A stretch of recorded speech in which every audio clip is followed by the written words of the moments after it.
कहानी शुरू होती है यू से, जो अपनी क्लास का सबसे होशियार और शांत लड़का है। वह हमेशा सभी से अच्छे से बात करता है और कभी किसी से बदतमीजी नहीं करता। इसी वजह से टीचर और स्टूडेंट्स दोनों उसका सम्मान करते हैं। उसकी जिंदगी आराम से चल रही होती है, लेकिन तभी क्लास में एक नया स्टूडेंट आता है। उसका नाम सुखचान है। वह हाल ही में कोरिया का यूथ बॉक्सिंग चैंपियन बना है। पूरी क्लास तालियां बजाकर उसका स्वागत करती है, लेकिन यू उसे देखते ही डर से जम जाता है, जैसे उसने कोई डरावना इंसान देख लिया हो। जैसे ही टीचर क्लास से बाहर जाते हैं, सुखचान अपना असली चेहरा दिखा देता है। वह बिना किसी बात के कई लड़कों को बुरी तरह पीटना शुरू कर देता है। इसके बाद उसकी नजर यू पर पड़ती है। वह हमेशा की तरह उसे परेशान करने बढ़ता है। तभी एक बहादुर लड़की बीच में आकर उसे रोकने की कोशिश करती है, लेकिन सुखचान को किसी की इज्जत करना नहीं आता। वह लड़कियों तक को नहीं छोड़ता। यूं धीरे से उसका हाथ पकड़कर उसे रुकने की विनती करता है, लेकिन इससे सुखचान और ज्यादा गुस्से में आ जाता है। वह चिल्लाकर कहता है कि क्या यूं अपने पुराने दिन भूल गया है। तभी पता चलता है कि मिडिल स्कूल के समय से ही सुखचान लगातार यू को परेशान करता आया है। जब भी यू ने टीचर से शिकायत की, उसकी हालत पहले से भी ज्यादा खराब हो गई। अब वही डरावना दौर फिर से उसके सामने खड़ा था। मार खाते खाते यू जमीन पर गिर जाता है। दर्द से कराहते हुए उसकी नजर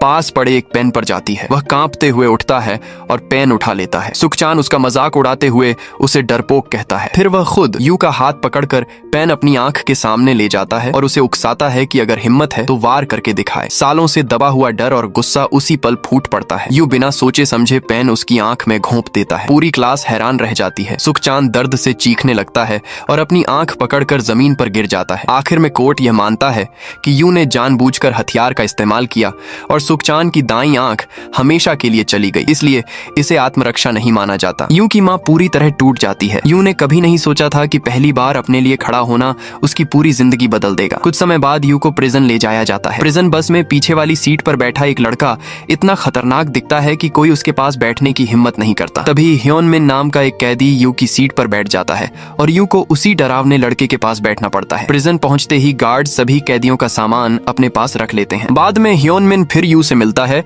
और धीरे से पूछता है कि वह किस जुर्म में यहाँ आया है। यू सिर्फ इतना कहता है, हत्या की कोशिश। ये सुनते ही सभी चौंक जाते हैं। ह्योन मिन तुरंत उससे माफी मांगता है कि उसने उसकी सीट छीन ली थी और झूठ बोल देता है कि उसका अपराध भी लगभग ऐसा ही है। लेकिन बाद में बाकी कैदियों से मिलते समय वह सच बता देता है कि वह सिर्फ चोरी के केस में अंदर आया है। एक पुराना कैदी दोनों नए लड़कों को प्रिजन के नियम समझाता है। वह बताता है कि यहाँ सिर्फ ताकत चलती है, जिसकी मुट्ठी मजबूत होगी उसी की बात मानी जाएगी। अगर लड़ना नहीं आता तो चुपचाप सिर झुकाकर रहो और किसी की नजर में मत आओ। वह आगे बताता है कि इस समय प्रिजन पर 3 अलग अलग गैंग का कब्जा है। पहला गैंग सांघयोब चलाता है, जो पहले वर्ल्ड जूडो चैंपियन रह चुका है और उसे हराना लगभग नामुमकिन है। दूसरा गैंग वानजुन का है। वह बहुत ताकतवर है और गुस्से में पूरी तरह पागल हो जाता है। तीसरा गैंग सुनियोंग का है। देखने में वह छोटा और कमजोर लगता है, लेकिन असल में वह बेहद खतरनाक इंसान है। ज्यादा ताकत हासिल करने के लिए वानजुन और सुनियोंग मिलकर एक चाल चलते हैं। दोनों नकली लड़ाई करते हैं और झूठा इल्जाम लगा देते हैं कि सांघयोब ने उन पर हमला किया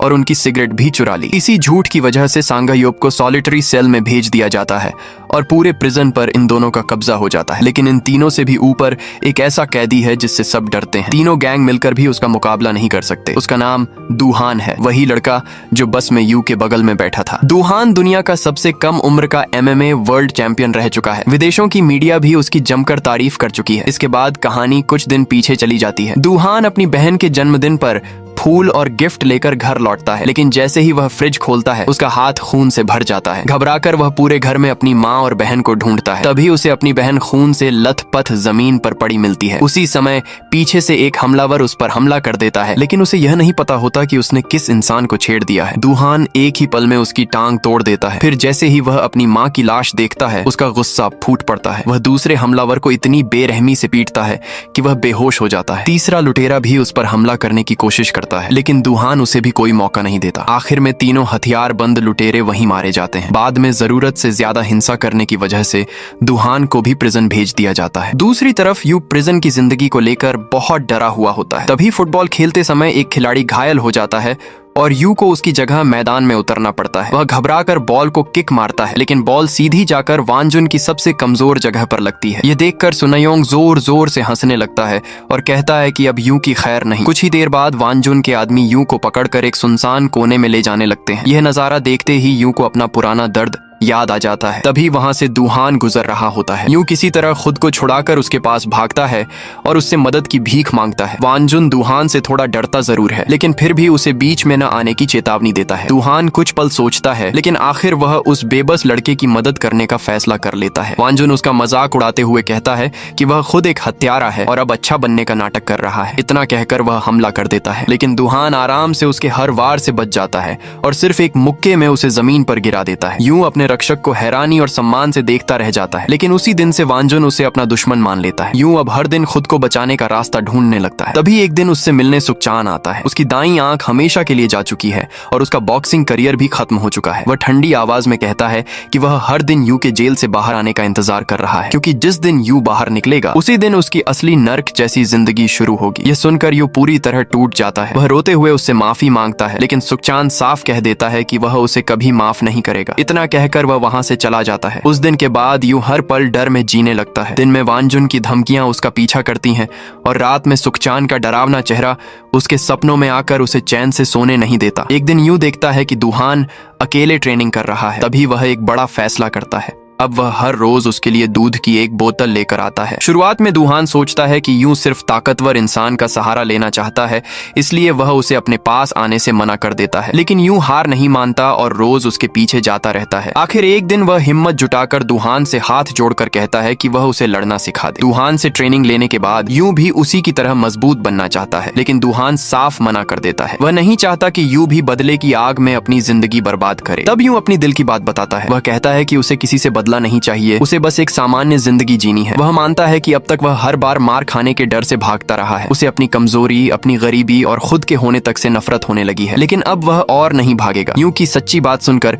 दुहान का दिल बदल जाता है। वह उसे ट्रेनिंग देने के लिए तैयार हो जाता है, लेकिन पहले एक शर्त रखता है। अगर यू 40 मिनट के अंदर 100 चक्कर पूरे कर ले, तभी वह उसे अपना शागिर्द बनाएगा। दुहान के शुरू करो कहते ही यू बिना एक पल गंवाए दौड़ पड़ता है। कुछ ही देर में उसकी सांसें फूलने लगती हैं, आंखों के सामने धुंध छाने लगती है और उसके पैर जवाब देने लगते हैं। फिर भी वह रुकने का नाम नहीं लेता। दौड़ते हुए उसे स्कूल में हुई सालों की बेइज्जती और मारपीट बार बार याद आने लगती है। उसे लगता है कि अपनी किस्मत बदलने का यही आखिरी मौका है। 70वें चक्कर तक पहुंचते पहुंचते उसका शरीर पूरी तरह टूट जाता है। वह गिर पड़ता है, उल्टी कर देता है और हार मानने की हालत में पहुंच जाता है। यहाँ तक कि दुहान भी कहता है कि अगर अब छोड़ना चाहता है तो इसमें कोई शर्म की बात नहीं है, लेकिन अपने पुराने कमजोर रूप को याद करके यूं फिर से खड़ा हो जाता है। वह पूरी ताकत से चिल्लाता है और दौड़ता रहता है। आखिर में बेहोश होकर गिर पड़ता है। वह टेस्ट पास नहीं कर पाता, लेकिन उसकी हिम्मत देखकर दुहान फिर भी उसे अपना शागिर्द बना लेता है। जेलर के साथ अच्छे रिश्ते होने की वजह से दुहान यू का ट्रांसफर अपनी सेल में करवा देता है। वहां पहुंचते ही वह यू का फिटनेस टेस्ट लेता है। यू के पुशअप्स देखकर वह पूछ बैठता है कि कहीं उसे कोई बीमारी तो नहीं है। हालत तब और खराब हो जाती है जब यू एक भी पुलअप नहीं कर पाता। आखिर में दुहान खुद उसकी मदद करता है और उससे पहली बार पुलअप पूरा करवाता है। यहीं से यू की बेहद कठिन ट्रेनिंग शुरू हो जाती है। शुरुआती कुछ दिन उसके लिए किसी सजा से कम नहीं होते। कुछ पुशअप्स करते ही उसके हाथ पैर जवाब दे देते हैं और वह जमीन पर गिर पड़ता है, लेकिन दुहान उसे हर दिन अपनी लिमिट से आगे जाने के लिए मजबूर करता है। ताकत बढ़ाने के लिए वह पहले से ज्यादा खाना खाने लगता है और हर मील को भी ट्रेनिंग का हिस्सा मानता है। धीरे धीरे उसके मुक्के पहले से ज्यादा ताकतवर होने लगते हैं। उसके शरीर पर मसल्स बनने लगते हैं और एक दिन तो उसकी ताकत से रेजिस्टेंस बैंड तक टूट जाता है। सही समय आने पर दुहान उसे असली फाइटिंग टेक्निक और दर्द सहने का तरीका भी सिखाता है। हर दिन के साथ कमजोर और डरा हुआ यू एक असली फाइटर में बदलने लगता है। जेल के बाकी कैदी भी उसका यह बदलाव देखकर हैरान रह जाते हैं। दूसरी तरफ सुखचान बिना किसी मकसद के सड़कों पर घूम रहा होता है। पीछे से आती एक कार बार बार हॉर्न बजाती है और अंदर बैठे लोग उसे गालियां देते हुए पूछते हैं कि क्या वह अंधा है। यह एक शब्द उसके दिल पर सीधा वार करता है। गुस्से में वह कार का साइड मिरर तोड़ देता है और दोनों लोगों की बुरी तरह पिटाई कर देता है। ये सब एक गैंग बॉस वू योंग देख रहा होता है। सुखचान की ताकत देखकर वह काफी प्रभावित होता है और उसे अपने गैंग में शामिल होने का ऑफर देता है। पहले तो सुखचान मना कर देता है, लेकिन जब वो योंग उसकी दाहिनी आंख देखकर कहता है कि वह उसे ठीक कर सकता है और पहले से भी ज्यादा ताकतवर बना सकता है, तब सुखचान सोच में पड़ जाता है। उधर जेल में यू हॉर्स डांस में बैठकर पढ़ाई कर रहा होता है। ह्योनमिन उससे पूछता है कि उसे अचानक ट्रेनिंग का इतना शौक कैसे हो गया। यू मुस्कुराकर कहता है कि पहले तो वह सिर्फ मजबूत बनना चाहता था, लेकिन अब उसे ट्रेनिंग में सच में मजा आने लगा है। तभी ह्योनमिन उसे एक बुरी खबर देता है। दुहान की उम्र 23 साल से ज्यादा हो चुकी है, इसलिए जल्द ही उसका ट्रांसफर एडल्ट जेल में होने वाला है। इस इस खबर के बाद ट्रेनिंग के दौरान यू का ध्यान बार बार भटकने लगता है। दुहान उसे समझाता है कि उनके पास साथ बिताने के लिए ज्यादा समय नहीं बचा है, इसलिए हर पल पूरी मेहनत करनी होगी। तभी यू देखता है कि कुछ कैदी ह्यूनमिन को फिर से परेशान कर रहे हैं। इस बार वह बिना डरे बीच में आ जाता है। बदमाश उस पर टूट पड़ते हैं, लेकिन अब यू इतना मजबूत हो चुका है कि वह खुद को और अपने दोस्त दोनों को बचा लेता है। जब वांजुन को पता चलता है कि उसके लोगों की पिटाई हो गई है तो वह गुस्से से आग बबूला हो जाता है। वह यू को वर्कशॉप में बुलाकर पुराने सारे हिसाब बराबर करने का फैसला करता है। यू पहले माफी मांगता है और समझाता है कि झगड़ा उसके लोगों ने शुरू किया था, लेकिन वांजुन कुछ नहीं सुनता और उसके सिर पर जोरदार वार कर देता है। दूसरा हमला आते ही यू बच जाता है और पलटकर उसे एक थप्पड़ मार देता है। ये देखकर वांजुन और ज्यादा भड़क जाता है। वह यू को जमीन पर पटक देता है। यू फिर खड़ा हो जाता है और लगातार मुक्के मारता है, लेकिन इतने बड़े शरीर वाले वांजुन पर उनका ज्यादा असर नहीं होता। दूसरी तरफ वांजुन के मुक्के हथौड़े की तरह बरसते हैं और यू धीरे धीरे हारने लगता है। आखिर में वह दर्द से गिर पड़ता है, लेकिन सबकी हैरानी के बीच वह फिर उठ खड़ा होता है। सिर्फ अपने हौसले के दम पर वह लगातार वांजुन के चेहरे पर मुक्के बरसाता रहता है जब तक कि वह बेहोश नहीं हो जाता। तभी दुहान बीच में आकर यू को रोक देता है। उसे डर है कि कहीं यू भी गुस्से में उसी की तरह न बन जाए। दूसरी तरफ सुखचान लगातार लड़ाइयां लड़ते लड़ते पहले से भी ज्यादा बेरहम हो चुका है। धीरे धीरे वह वू योंग का सबसे भरोसेमंद किलर बन जाता है। अगले दिन दुहान यू के लिए खास और भरपेट खाना तैयार करता है। खाना खाने के बाद दोनों पहली बार आमने सामने स्पैरिंग करते हैं। दुहान देखता है कि यू अब भी अपने मुक्कों को आखिरी पल में रोक लेता है। वह उसे डांटते हुए कहता है कि असली लड़ाई में अगर उसने ऐसा किया तो सामने वाला उसे तुरंत खत्म कर देगा। फिर भी अंदर ही अंदर वह खुश होता है क्योंकि यू उसकी उम्मीद से कहीं बेहतर सीख चुका है। इसके बाद वह ऐलान करता है कि ट्रेनिंग अब पूरी हो चुकी है। असल में उसी दिन दुहान का ट्रांसफर एडल्ट जेल में होना होता है। जाने से पहले वह यू से कहता है कि शार्क के शरीर में स्विम ब्लैडर नहीं होता। अगर वह तैरना बंद कर दे तो समुद्र में डूबकर मर जाएगी। इसलिए वह चाहता है कि यूं भी कभी रुकना मत, हमेशा आगे बढ़ते रहना। दुहान के जाते ही यूं खुद को रोक नहीं पाता और फूट फूट कर रोने लगता है। इसके बाद वह अपना सारा दर्द और खालीपन सिर्फ ट्रेनिंग में झोंक देता है। उधर जेल बस में बैठने से पहले दुहान आखिरी बार पीछे मुड़कर जेल की तरफ देखता है। दूसरी तरफ जेल से छूटा एक पुराना कैदी अब सुखचान के लिए काम कर रहा होता है। वह उसे बताता है कि दुहान की ट्रेनिंग के बाद यू कितना खतरनाक बन चुका है। यह सुनकर सुखचान बस हल्की सी मुस्कान देता है। अगले दिन सुखचान फिर जेल में यू से मिलने आता है। वह पूछता है कि क्या वह सिर्फ उससे लड़ने के लिए इतनी मेहनत कर रहा है। यू कोई जवाब नहीं देता। वह बस शांत लेकिन पूरे आत्मविश्वास के साथ उसकी आंखों में देखता रहता है। फिर उल्टा उसी से कहता है कि वह आज तक बिल्कुल नहीं बदला। सुखचान हंसते हुए कहता है कि उसे उस दिन का बेसब्री से इंतजार रहेगा जब यू जेल से बाहर निकलेगा। उसी दौरान सांघयोब भी आखिरकार सॉलिटरी सेल से रिहा होकर वापस जेल में लौट आता है। इसी बीच यू को वापस उसकी पुरानी सेल में भेज दिया जाता है। वहां सांघयोब उससे गंभीर होकर पूछता है कि क्या वह उसकी जगह लेकर पूरे जेल का लीडर बनना चाहता है, लेकिन यू आराम से जवाब देता है कि उसे किसी पर राज करने में कोई दिलचस्पी नहीं है। ये सुनकर सांघयोब हैरान रह जाता है क्योंकि उसने तो लोगों से यही सुना था कि यू लड़ाई का पागल है और हर वक्त मारपीट के लिए तैयार रहता है। कुछ समय बाद सफाई के दौरान सुनियोंग यू को लड़ाई की चुनौती देता है। वह कहता है कि अगर यू जीत गया तो वह उसकी हर बात मानेगा। यूं सिर्फ एक ही शर्त रखता है कि अगर वह जीत गया तो सुनियोंग और उसके लोग आगे से किसी कमजोर कैदी को परेशान नहीं करेंगे। सुनियोंग ये बात मान लेता है, लेकिन मुकाबले वाले दिन यूं कहीं दिखाई नहीं देता। मौका मिलते ही सुनियोंग सबके सामने उसका मजाक उड़ाते हुए उसे डरपोक कहने लगता है। तभी सांघयोब सबके सामने खड़ा होकर शांति और प्यार की बात करता है। वह कहता है कि लड़ाई झगड़े से सिर्फ सजा और दर्द मिलता है और कुछ नहीं। अब सबको अपनी जिंदगी बदलनी चाहिए और हमेशा गंदे इंसानों की तरह नहीं जीना चाहिए। उसी समय यू वहां पहुंच जाता है। उसे देखते ही सुनियोंग बिना देर किए हमला कर देता है। वह बहुत तेज और आक्रामक तरीके से वार करता है जिससे यू को संभलने का मौका ही नहीं मिलता। सुनियोंग को पूरा यकीन हो जाता है कि जीत उसी की होगी, इसलिए वह लापरवाह हो जाता है। लेकिन तभी यू फिर से उठ खड़ा होता है। वह सुनियोंग की टांग पकड़कर उसकी जांघ पर जोरदार वार करता है और अगले ही पल उसे चॉकहोल्ड में फंसा देता है। कुछ ही सेकंड में पूरी बाजी पलट जाती है और आखिरकार यू यह मुकाबला जीत जाता है। अब पूरे जेल का सबसे ताकतवर कैदी वही बन जाता है। इस हार के बाद वांजुन और सुनियोंग दोनों वादा करते हैं कि अब वे किसी भी कमजोर कैदी को परेशान नहीं करेंगे। काफी समय बाद जेल में पहली बार शांति लौट आती है। इतना ही नहीं, सुनियोंग खुद यू को अपनी सारी किकिंग टेक्निक भी सिखा देता है। उधर एडल्ट जेल में दुहान अपनी नई जिंदगी की शुरुआत करता है, लेकिन उसके दिल में अपने पहले शागिर्द यू की जगह कोई नहीं ले पाता। अच्छे व्यवहार की वजह से यू की सजा भी कम हो जाती है और उसे तय समय से पहले रिहा कर दिया जाता है। जेल से निकलने से पहले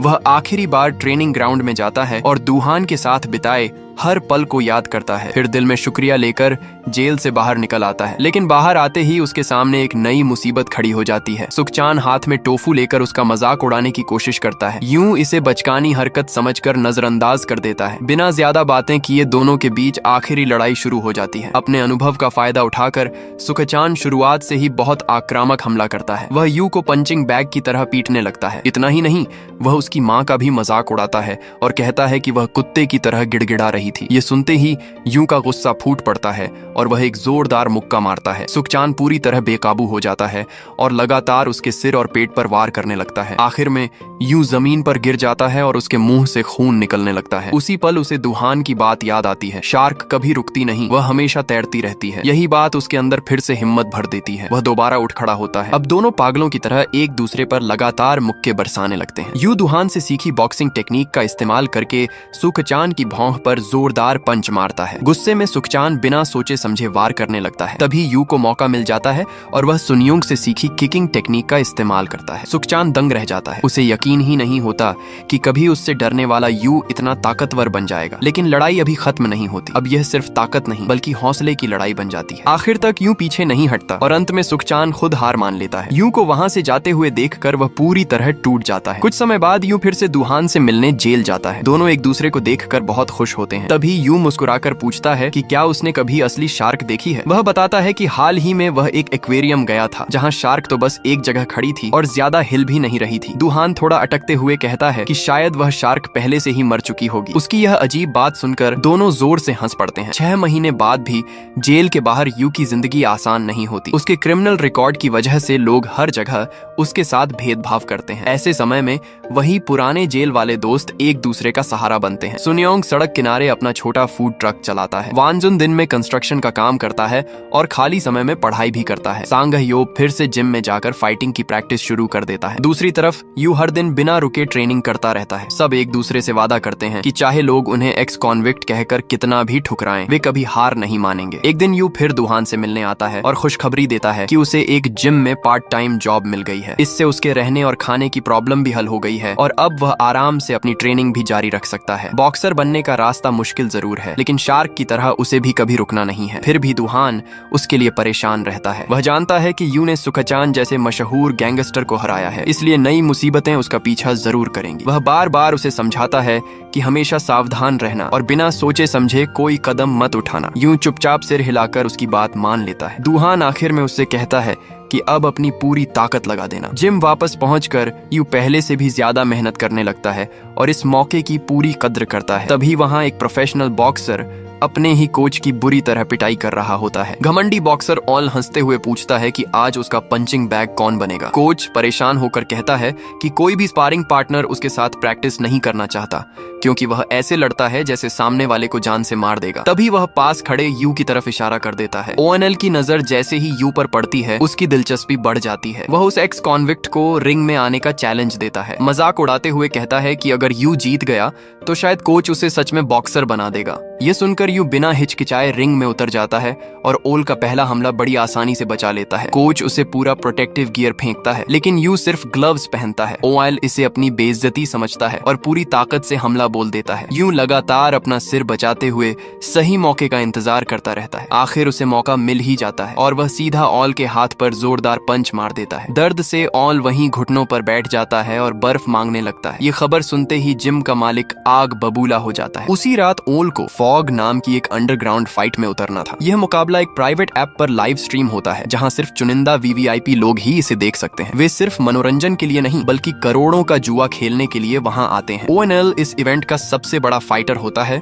और उसका मुकाबला टैंक नाम के बेहद खतरनाक फाइटर से होना था। सभी मेहमान इस मुकाबले का इंतजार कर रहे होते हैं, लेकिन तभी ओएनएल अचानक गायब हो जाता है। मजबूरी में आयोजकों को नया फाइटर ढूंढना पड़ता है और वे ऐलान करते हैं कि जो भी उसकी जगह लड़ेगा उसे जीत हार की परवाह किए बिना सामान्य इनाम से 10 गुना ज्यादा रकम दी जाएगी। उधर शिकायत करने की जगह वहां मौजूद सभी लोग और भी ज्यादा उत्साहित हो जाते हैं। वे पहले से भी ज्यादा बड़ी रकम दांव पर लगाने लगते हैं। तभी रिंग में उस रहस्यमयी फाइटर की एंट्री होती है। वह कोई और नहीं बल्कि गैंग बॉस वू योंग होता है। मुकाबले को दिलचस्प बनाने के लिए नियम भी बदल दिए जाते हैं। ऐलान होता है कि अगर टैंक सिर्फ 30 सेकंड तक टिक गया तो जीत उसी की मानी जाएगी। ये सुनते ही पूरा हॉल जोश से भर जाता है और लगभग हर कोई अपना पैसा वू योंग पर लगा देता है। वू योंग आराम से रिंग में उतरता है और टैंक से कहता है कि डरने की जरूरत नहीं है। वह उससे यह तक कह देता है कि अगर वह उस पर सिर्फ एक मुक्का भी मार पाया तो उसके सारे कर्ज वह खुद चुका देगा। मुकाबला शुरू होते ही टैंक पूरी तरह बेबस दिखता है। वह एक भी सही वार नहीं कर पाता। वू योंग की सिर्फ एक किक और एक मुक्का उसे बेहोश करने के लिए काफी होते हैं। अभी सिर्फ 10 सेकंड ही बीते होते हैं, लेकिन वू योंग यहीं नहीं रुकता। वह बेरहमी से टैंक की टांग भी तोड़ देता है। दूसरी तरफ घर लौटते समय यू की मुलाकात अचानक वांजुन से हो जाती है। वांजुन शर्मिंदा चेहरे के साथ एक लाठी के सहारे चल रहे आदमी को पैसे दे रहा होता है। तब पता चलता है कि पहले उसी ने इस आदमी को बहुत परेशान किया था और उसकी टांग खराब होने की वजह भी वही बना था। अब वह अपनी पुरानी गलतियों का पछतावा कर रहा है और उन्हें सुधारने की कोशिश कर रहा है। यूं उसे नमस्ते करता है और दोनों बातें करने लगते हैं। यूं बताता है कि आज जिम में उसकी नौकरी लगभग छूट ही गई थी।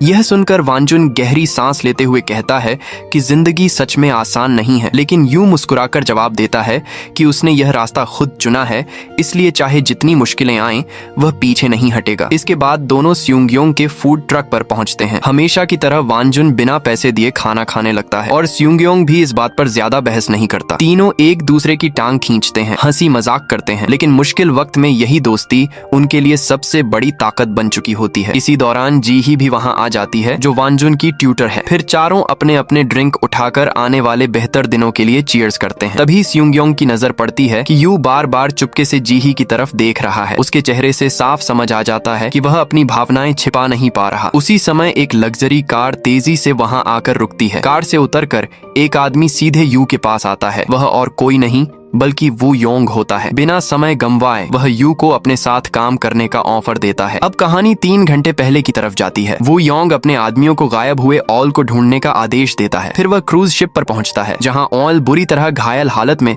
घुटनों के बल बैठा होता है। कैनन उसे बताता है कि ऑल मैच नहीं लड़ पाया क्योंकि उसकी कलाई बुरी तरह चोटिल हो गई थी। वू योंग पूछता है कि उसकी यह हालत किसने की। ऑल जवाब देता है कि एक क्लीनर जिसका नाम यू है। ये सुनते ही वू योंग की दिलचस्पी यू में बढ़ जाती है। फिर वह ऑल से कहता है कि अपने भरोसे के एक इंसान का नाम चुनो, अपनी गर्लफ्रेंड या अपने मैनेजर में से। ओनेल बिना सोचे अपने मैनेजर को चुन लेता है, जो उसका कजिन भी होता है। वू योंग शांत आवाज में कहता है कि अगर उसका मैनेजर 10 सेकंड तक बिना आवाज निकाले सह गया तो ओनेल को छोड़ दिया जाएगा। लेकिन उसकी बात पूरी होने से पहले ही मैनेजर दर्द से चीखने लगता है। उनकी लाख मिन्नतों के बाद भी वू योंग का दिल नहीं पिघलता और वह तीनों को समुद्र में फेंक देने का आदेश दे देता है। इसी बीच कैनन एक और जानकारी देता है। वह बताता है कि यू वही लड़का है जिसने सुखचान की एक आंख हमेशा के लिए खराब कर दी थी। यू की ताकत और लड़ने की काबिलियत जानकर वो योंग खुद उससे मिलने आता है और उसे बहुत बड़ा ऑफर देता है, लेकिन यू बिना एक पल गंवाए साफ मना कर देता है। वह कहता है कि वह सुखचान जैसा इंसान कभी नहीं बन सकता। यू का जवाब सुनकर वो योंग भी कुछ पल के लिए हैरान रह जाता है, क्योंकि आज तक किसी ने उसकी बात ठुकराने की हिम्मत नहीं की थी। इसके बाद वो योंग समझ जाता है कि यू उसकी बात मानने वाला नहीं है, इसलिए वह सीधी लड़ाई छोड़कर गंदी चाल चलने का फैसला करता है। अगले दिन जीही यू से फोन पर बात कर रही होती है। तभी उसकी नजर एक गर्भवती महिला पर पड़ती है जो परेशानी में दिखाई देती है। जीही तुरंत कॉल काटकर उसकी मदद करने पहुंचती है, लेकिन तभी वह औरत आराम से सिगरेट जलाती है और पूछती है, क्या तुम ही जीही हो? जीही कुछ समझ पाती उससे पहले ही एक आदमी पीछे से उसे पकड़ लेता है और जबरदस्ती मेंटल हॉस्पिटल की एम्बुलेंस में डाल देता है। एम्बुलेंस के अंदर पहुंचते ही मिस पार्क अपने पेट पर बांधा हुआ नकली प्रेगनेंसी वाला हिस्सा उतार देती है। उधर जीही भागने का मौका ढूंढती रहती है। वह अचानक ऑक्सीजन सिलेंडर उठाकर उस आदमी पर दे मारती है और दरवाजा खोलने की कोशिश करती है, लेकिन दरवाजा लॉक होता है। तभी मिस पार्क उसे जोरदार लात मारती है और जीही बेहोश होकर गिर जाती है। उसी समय यू सांघयोब के साथ ट्रेनिंग कर रहा होता है। थोड़ी दूर वांजुन और स्यूंगयोंग दोनों उन्हें देख रहे होते हैं। दोनों ऐसे बातें कर रहे होते हैं जैसे कोई बूढ़ा कपल अपने बड़े हो चुके बच्चों की बातें कर रहा हो। तभी स्यूंगयोंग अचानक वांजुन के ज्यादा पास आने लगता है, जिससे वांजुन चिढ़ जाता है। ट्रेनिंग खत्म होने के बाद यू के फोन पर जीही की वीडियो कॉल आती है। स्क्रीन पर जीही रोती हुई और छूटने की कोशिश करती हुई दिखाई देती है। यू तुरंत उसे वापस कॉल करता है, लेकिन कोई जवाब नहीं मिलता। उसी पल उसे समझ आ जाता है कि इसके पीछे वू योंग का ही हाथ है। उसका गुस्सा पूरी तरह फूट पड़ता है और वह बदला लेने के लिए निकलने लगता है। तभी वांजुन उसे रोकता है और समझाता है कि शांत रहो, वू योंग यही चाहता है कि तुम अपना आपा खो बैठो। दूसरी तरफ सांघयोब पुलिस को खबर करता है, लेकिन साफ सबूत न होने की वजह से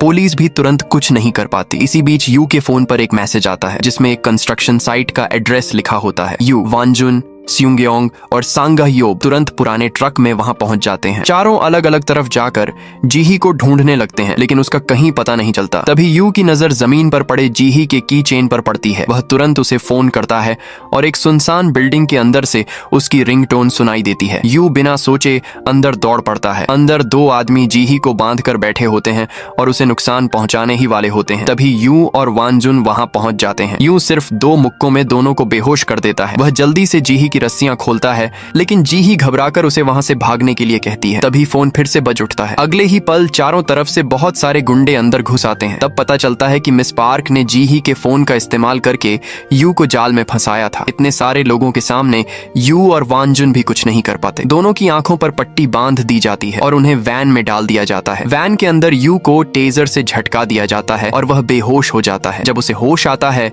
तब वह एक कुर्सी से बंधा होता है। वह वू योंग से पूछता है कि उसके दोस्त कहाँ हैं, लेकिन वू योंग जवाब देने की बजाय अफ्रीका के चाइल्ड सोल्जर्स की कहानी सुनाने लगता है। वह बताता है कि वहां बच्चों की आंखों पर पट्टी बांधकर उनके हाथ में बंदूक दी जाती है और सामने गोली चलाने को कहा जाता है। जब पट्टी हटाई जाती है तो उनके सामने किसी की लाश पड़ी होती है। उस सदमे के बाद वे हर आदेश मानने लगते हैं। इसके बाद वो योंग यू के सामने सबसे क्रूर सवाल रखता है। वह कहता है कि वानजुन और जीही में से किसी एक को मरना होगा। यू गिड़गिड़ाकर कहता है कि दोनों का इससे कोई लेना देना नहीं है, लेकिन वो योंग उसकी बात सुनने में कोई दिलचस्पी नहीं दिखाता। वह मिस पार्क को बाकी काम सौंप देता है और जाते जाते कहता है, अगर यू ने किसी एक को नहीं चुना तो दोनों मरेंगे। मिस पार्क पागल किस्म की औरत होती है। उसे ऐसे गंदे काम करने में मजा आता है। वह अपने आदमी को सब कुछ रिकॉर्ड करने का भी आदेश देती है। फिर यू को 10 सेकंड का समय देती है कि वह फैसला करे। यू गुस्से में चिल्लाता है कि वह उसे मार डालेगा, लेकिन इससे कुछ नहीं बदलता। आखिर में वह टूट जाता है और वानजुन से पूछता है कि अब क्या करें। समय खत्म होते ही मिस पार्क को वानजुन का नाम सुनाई देता है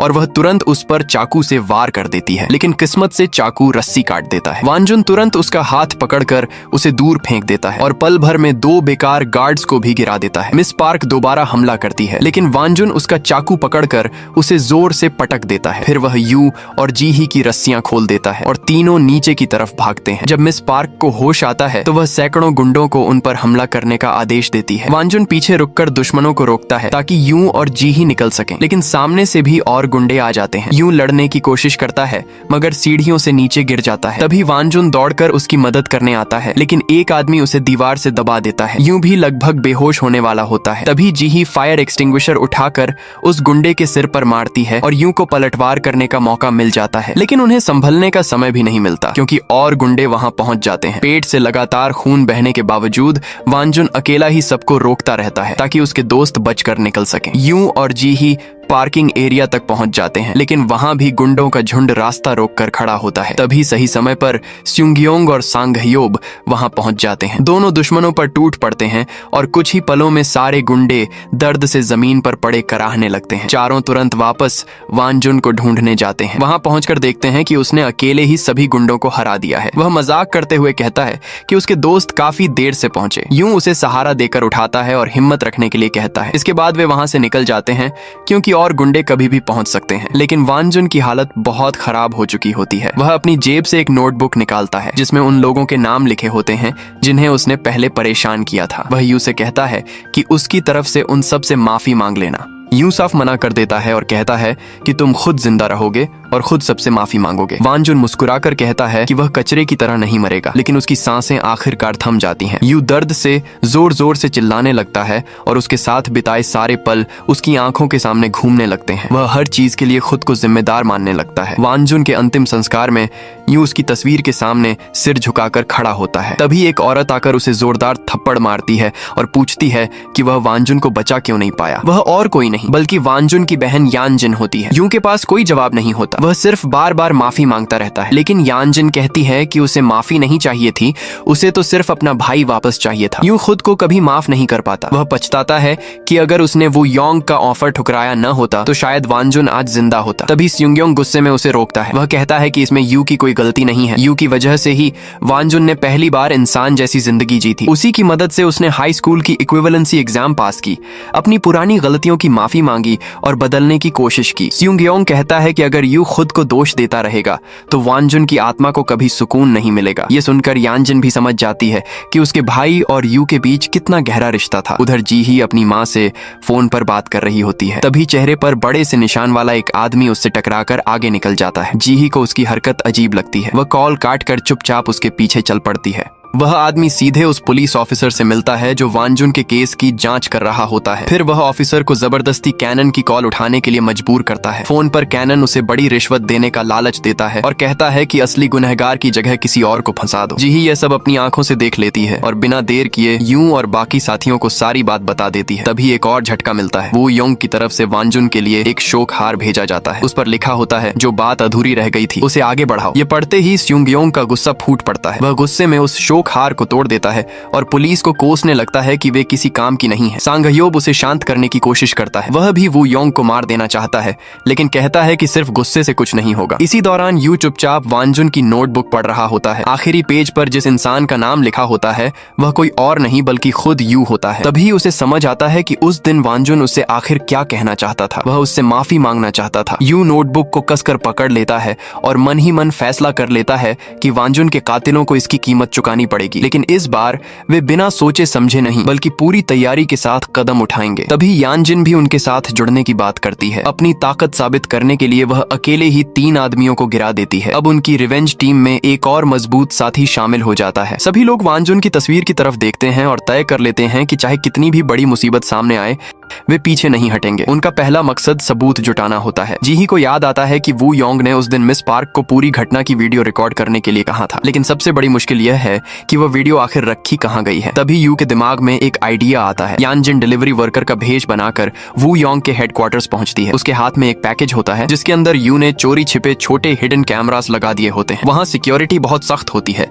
इसलिए यू उस पैकेज पर वही नेम कार्ड लगा देता है जो कभी वू योंग ने उसे दिया था। गार्ड्स उसे वू योंग का सामान समझकर सीधे ब्रॉडकास्ट रूम में पहुंचा देते हैं। हिडन कैमरा की मदद से पूरी टीम बिल्डिंग का एक मोटा नक्शा तैयार करने लगती है। जैसे ही उन्हें सही जगह का पता चलता है वे तुरंत एक्शन में आ जाते हैं। स्यूंगयोंग वैन की रफ्तार बढ़ाकर सीधे अंडरग्राउंड पार्किंग में घुस जाता है। सिक्योरिटी कैमरा पर गार्ड्स को वैन दिखाई देती है और वे जांच करने दौड़ पड़ते हैं, लेकिन वैन के अंदर कोई नहीं होता। तभी उसमें से अजीब आवाजें आने लगती हैं। अगले ही पल वैन के अंदर रखा माइक्रोवेव फट जाता है और फायर अलार्म बज उठता है। सारे गार्ड्स पार्किंग की तरफ भागते हैं, लेकिन वे असल में जाल में फंस चुके होते हैं। उधर उसी समय टीम बिल्डिंग के अंदर दाखिल हो चुकी होती है। अंदर घुसते ही जबरदस्त लड़ाई शुरू हो जाती है। दुश्मनों की संख्या ज्यादा होने के बावजूद वे टीम पर भारी नहीं पड़ पाते। टीम 2 हिस्सों में बंट जाती है। कुछ लोग दुश्मनों को रोकते हैं और बाकी तेजी से उन्हें गिराते जाते हैं। उनका मकसद सिर्फ एक होता है, जितनी जल्दी हो सके काम खत्म करना। सभी गुंडों को हटाने के बाद यू सीधे लाइव ब्रॉडकास्ट रूम में पहुंचता है ताकि सबूत मिल सके। बाकी लोग लॉबी में रुककर आने वाले गुंडों को रोकते रहते हैं। यू टेक्नीशियन को मजबूर करके सारे फाइल्स खुलवाता है, लेकिन उसे पता चलता है कि उस दिन वाली फोल्डर पहले ही डिलीट की जा चुकी है। उधर वो योंग मॉनिटर पर बैठा ये सब देख रहा होता है। वो यू की काबिलियत देखकर खुद भी हैरान रह जाता है। जब यू वापस लॉबी में आता है तभी वो योंग उसी दिन की वीडियो चला देता है। पूरी बिल्डिंग में यू की दर्द भरी चीखें गूंजने लगती हैं। ये देखकर सबके अंदर गुस्सा और बढ़ जाता है। उसी समय कैनन अपने आदमियों के साथ वहां पहुंच जाता है। वो योंग स्पीकर पर कहता है, अगर वीडियो चाहिए तो खुद आकर ले जाओ। यू बिना डरे एलिवेटर की तरफ बढ़ जाता है। दूसरी तरफ कैनन अपने लोगों को पार्किंग खाली कराने का आदेश देता है। वह मिस पार्क और स्कार बाकी टीम को रोकने के लिए वहीं रुक जाते हैं। जैसे ही यानजिन को पता चलता है कि उसके भाई पर चाकू से हमला करने वाली मिस पार्क ही थी, वह सीधे उससे बदला लेने निकल पड़ती है। उधर सांगह्योब का मुकाबला कैनन से शुरू हो जाता है और स्यूंगयोंग स्कार से भिड़ जाता है। एलिवेटर के अंदर यू अपने हाथ पर बंधी पट्टी खोल देता है। अब वह आखिरी लड़ाई के लिए पूरी तरह तैयार होता है। सामने स्क्रीन पर वानजुन की वीडियो देखकर उसके अंदर का गुस्सा और बढ़ जाता है। वू योंग उसे 2 रास्ते देता है, या तो यूएसबी लेकर यहाँ से चला जाए या फिर उसके साथ एक गेम खेले। यू बिना सोचे यूएसबी उठा लेता है, लेकिन वू योंग उसे इतनी आसानी से जाने नहीं देता। वह मुस्कुराकर कहता है, अब अगला कौन होगा? दोस्त के बाद क्या परिवार की बारी ज्यादा मजेदार नहीं होगी? ये सुनते ही यू का गुस्सा फट पड़ता है। वह पूरी ताकत से हमला करता है, लेकिन वो योंग बड़ी आसानी से उसके हर वार से बच जाता है। वह यू को थप्पड़ मारकर उसका मजाक उड़ाता है जैसे किसी जानवर से खेल रहा हो। कुछ देर बाद वू योंग भी गंभीर हो जाता है और उसके वार पहले से कहीं ज्यादा बेरहम हो जाते हैं। इधर हॉल में भी लड़ाई और खतरनाक बन चुकी होती है। सांघयोब और कैनन बराबरी की टक्कर दे रहे होते हैं। वहीं स्युंगयोंग स्कार की अजीब फाइटिंग स्टाइल के सामने मुश्किल में पड़ जाता है और उसकी टांग टूट जाती है। दूसरी तरफ यानजिन मिस पार्क को बुरी तरह पीटकर आखिर अपने भाई का बदला ले लेती है। तभी उसकी नजर मुसीबत में फंसे स्युंगयोंग पर पड़ती है और वह तुरंत उसकी मदद के लिए दौड़ जाती है। उधर यू बार बार उठने की कोशिश करता है लेकिन हर बार वो योंग उसे फिर से जोरदार मुक्का मार देता है। फिर वह आराम से अपना ड्रिंक पीता है और यू को इतनी जोर से लात मारता है कि पास का कांच टूट जाता है। इसके बाद वह बार बार वही वीडियो चलाता है जिसमें वांजुन पर चाकू से हमला होता है। यह देखकर यू पूरी तरह टूट जाता है। वह जोर से चिल्लाता है और वो योंग पर टूट पड़ता है लेकिन वो योंग उसका गला पकड़कर उसे जबरदस्ती स्क्रीन की तरफ देखने पर मजबूर कर देता है। उधर यानजिन और सांघयोब दोनों भी दुश्मनों के बीच फंस चुके होते हैं। तभी उनके मन में वांजुन की याद ताजा हो जाती है। उसी पल यू भी खुद को संभाल लेता है। वह वू योंग की पकड़ से निकलकर पूरी ताकत से पलटवार करता है। वू योंग को भी पहली बार मजा आने लगता है। कुछ ही देर में यू लड़ाई में भारी पड़ने लगता है लेकिन वह वू योंग की टांग नहीं तोड़ता। उसकी जगह वह लगातार उसके सिर पर मुक्के बरसाता है और फिर उसे उठाकर कांच से दे मारता है। दूसरी तरफ यानजिन स्कार के सामने कमजोर पड़ने लगती है और उसका हाथ भी टूट जाता है। तभी सही समय पर स्युंगयोंग पहुंचता है। वह स्कार का गला जकड़ लेता है और यानजिन को आखिरी वार करने का मौका मिल जाता है। वहीं दूसरी तरफ लंबी टक्कर के बाद सांघयोब भी अपनी मजबूत हिम्मत के दम पर कैनन को हरा देता है। तीनों बुरी तरह घायल होते हैं लेकिन अपना मिशन पूरा कर लेते हैं। उधर वू योंग फिर से उठ खड़ा होता है और यू पर दोबारा हमला कर देता है। इस बार यू बिल्कुल नहीं रुकता। वह वू योंग का हाथ तोड़ देता है। फिर भी वू योंग हार नहीं मानता और पूरी ताकत से यू को खिड़की के बाहर धकेलने की कोशिश करता है। यू खिड़की का किनारा कस कर पकड़ लेता है जबकि वू योंग बाहर लटक जाता है और चीखते हुए उसे छोड़ देने के लिए कहता है। यू अपने दोस्त का बदला जरूर लेना चाहता है लेकिन वह खुद वू योंग जैसा निर्दयी इंसान नहीं बनना चाहता, इसलिए वह पूरी ताकत लगाकर वू योंग को वापस ऊपर खींच लेता है। वू योंग हंसते हुए कहता है कि एक दिन तुम्हें इस फैसले पर पछतावा होगा। इस पर यू शांत आवाज में सिर्फ इतना कहता है, मैं तुम्हारी तरह नहीं हूँ। इतना कहकर वह वहाँ से चला जाता है जबकि वू योंग समझ जाता है कि इस बार उसकी असली हार हो चुकी है। कुछ ही समय बाद पुलिस वू योंग को गैर कानूनी जुए का पूरा गिरोह चलाने और कई हत्याओं में शामिल होने के आरोप में गिरफ्तार कर लेती है। दूसरी तरफ यू वांजुन की नोटबुक में लिखे हर उस इंसान के पास जाता है जिसे वांजुन ने कभी दुख पहुंचाया था। वह हर किसी से उसके दोस्त की तरफ से माफी मांगता है। कुछ लोग उसे माफ कर देते हैं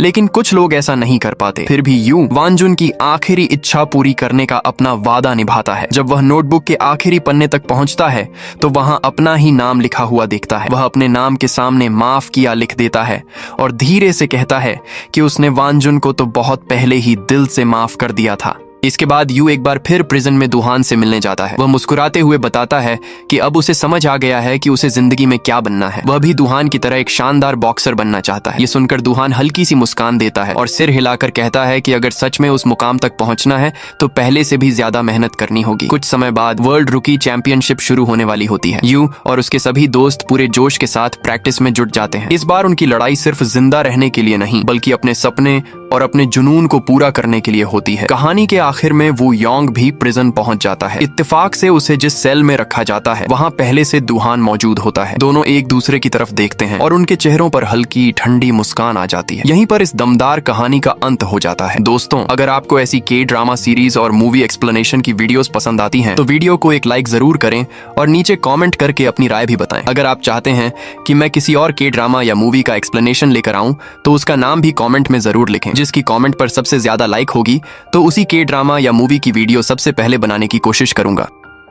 कहानी की शुरुआत में हम एक इटर्निया नाम के शहर को देखते हैं। वो इतना सुंदर है कि वो लोगों के ख्वाबों में आता है, जहाँ पर खतरनाक ड्रैगन हैं, बोलने वाले शेर हैं और हवा में उड़ते हुए पहाड़ हैं। और सबसे बड़ी बात यहाँ पर है कसील ग्रस्कल नाम का एक डरावना महल जो इटर्निया की जान है और इटर्निया इस ब्रह्मांड का दिल है। कहते हैं इटर्निया में एक शक्तिशाली तलवार है जिसका नाम है सोल्ड ऑफ पावर और इस तलवार में इतनी शक्ति है कि वो किसी भी आम आदमी को एक भगवान की शक्ति दे सकती है। इसलिए उस तलवार को दुश्मनों से बचाने के लिए एक सुरक्षित जगह पर रखा गया है, जिसकी देखरेख करती है एक जादूगरनी। इसकी गैर मौजूदगी में भी कोई इस तलवार को छू तक नहीं सकता। और कहते हैं जब भी इटर्निया पर कोई संकट आएगा तब एक महानायक योद्धा आएगा और वो इस तलवार को चलाएगा, इटर्निया को बचाएगा और सबके दिलों पर राज करेगा। लेकिन अभी फिलहाल में राज्य की सुरक्षा में केवल राजा और उनके कुछ महान योद्धा लगे हुए हैं। उसके बाद सीन चेंज होता है और हम एक एडम नाम के कमजोर से बच्चे को देखते हैं। उसे उसकी माँ क्वीन मार्लिना तलवारबाजी का अभ्यास करने जाने को कहती है, लेकिन एडम अपनी माँ से तलवारबाजी सीखने से मना कर देता है क्योंकि वो कमजोर होता है। उससे तलवार चलाना तो दूर की बात है, उस पर तलवार उठती तक नहीं है, इसलिए वो वहाँ जाने से मना करता है। लेकिन उसकी माँ उसे जबरदस्ती तलवार चलाना सीखने के लिए भेज देती है। और इधर हम डंकन नाम के एक सैनिक को देखते हैं जो सभी बच्चों को तलवारबाजी और लाठी डंडे चलाना सिखाता है और वो बच्चों को अपनी बहादुरी की कहानी सुनाता है कि उसने कैसे उनके पेरेंट्स की जान बचाई थी और वो बच्चों को मोटिवेट करता है। उसके बाद डंकन सभी बच्चों को आपस में लड़ाता है और वहीं एडम एक टीला नाम की लड़की से लड़ता है, लेकिन एडम ठीक से लड़ नहीं पा रहा होता है। उसी बीच डंकन एडम के पास आकर उससे कहता है तुमसे जितना होता है उतना ही करो। और टीला एडम की सबसे अच्छी दोस्त होती है, इसलिए वो भी एडम का सपोर्ट करती है। इसी बीच राजा किंग रैंडर वहाँ आ जाते हैं और वो अपने बेटे एडम को अभ्यास के समय मस्ती करते देखते हैं। इस पर डंकन एडम की सपोर्ट में कहता है वो जल्द ही एक मर्द बन जाएगा, लेकिन एडम की हरकतें देखकर किंग रैंडर गुस्सा हो जाते हैं और वो खुद एडम के पास जाकर उसे एक तलवार देते हैं और कहते हैं इससे मेरा सामना करो। फिर किंग रैंडर अपनी तलवार से एडम पर वार करने लगते हैं। एडम अपने आप को संभालते हुए नीचे गिर जाता है। फिर उसके पिता उससे कहते हैं इस दुनिया में कमजोरों के लिए कोई जगह नहीं है। उसके बाद राजा वहाँ से चले जाते हैं और डंकन एडम को उठाता है और उससे कहता है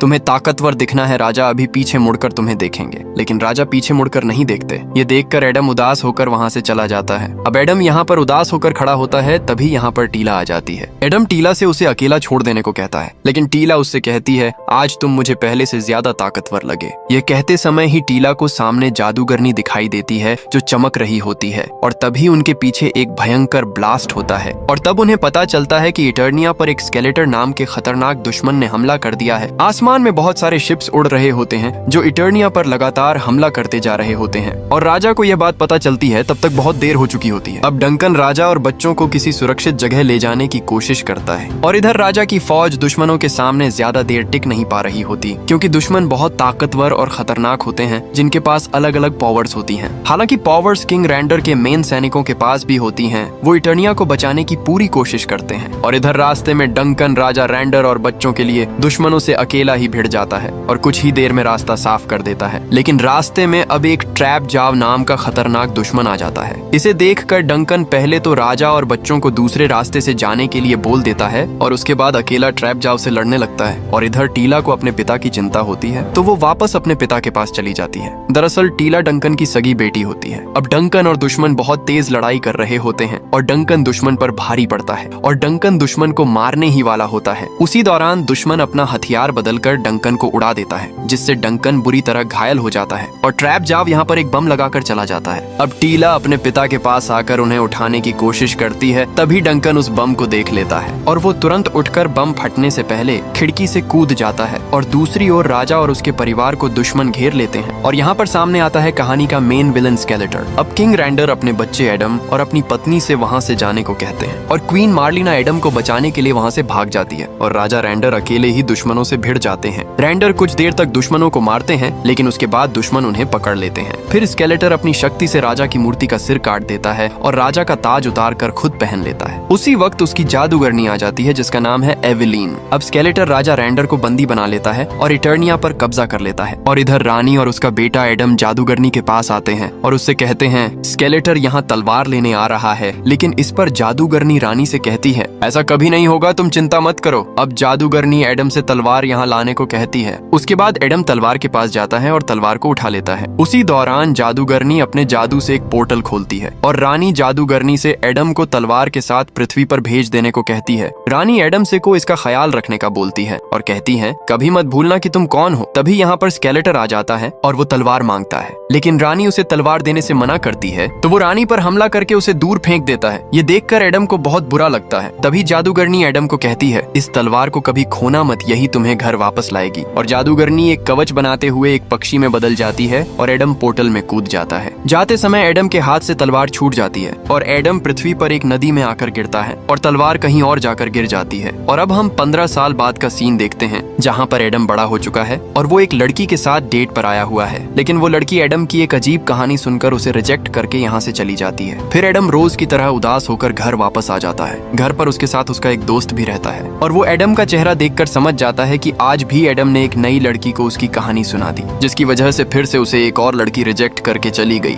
दरअसल ऐसा है कि एडम इस दुनिया में सेटल हो चुका है, लेकिन उसके पास एक गर्लफ्रेंड नहीं है। जब एडम किसी लड़की के साथ डेट पर जाता है, वो उसे अपनी दूसरी दुनिया की बात बताने लगता है कि वो एक राजा का बेटा है और वो यहाँ पर एक गुम हो गई तलवार को ढूंढ रहा है और वो मिलते ही वापस अपनी दुनिया में चला जाएगा और उसे इस दुनिया में एक जादूगरनी ने एक पोर्टल के जरिए भेजा है। क्योंकि एडम एक सच्चे दिल का आदमी होता है, वो किसी से झूठ बोलकर फंसाना नहीं चाहता। लेकिन इस पर एडम का दोस्त उससे कहता है, भाई तू कम से कम किसी भी लड़की को अपनी बोरिंग कहानी मत सुनाया कर, लड़कियां तुझे पागल समझती हैं। इसके बाद एडम अपने कमरे में आता है और अपनी बनाई हुई ड्राइंग देखने लगता है। उसमें वो अपने माता पिता की ड्राइंग देखता है और उदास होकर सो जाता है। फिर सुबह होते ही एडम तैयार होकर अपने ऑफिस के लिए निकल जाता है। अब ऑफिस आते ही एडम को आलस आने लगता है और उसका काम में बिल्कुल भी मन नहीं लगता। ऑफिस के काम के बजाय वो अपनी तलवार की तलाश में ही लगा रहता है और ऑनलाइन लोगों से पूछता है कि किसी ने इस तलवार को देखा है। एडम को ऐसा करते हुए उसकी एचआर देख लेती है। अब यहाँ पर एडम बहाने बनाता है, लेकिन उसके बहाने काम नहीं आते और एचआर उसे अपने केबिन में बुलाकर काम न करने पर